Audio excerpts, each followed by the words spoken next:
আমি ভুল করেছিলাম মানুষকে মানুষ ভেবে বিশ্বাস করে।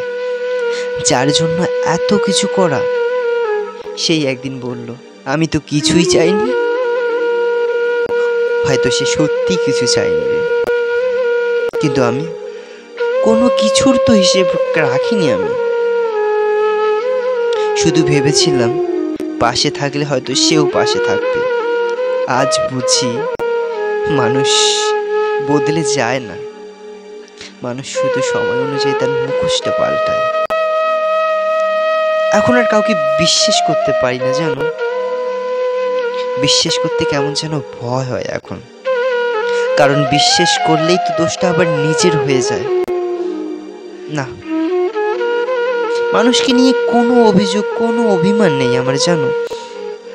শুধু শিখে গেছি যে প্রয়োজন ফুরিয়ে গেলে মানুষ সবচেয়ে অজানা হয়ে যায়।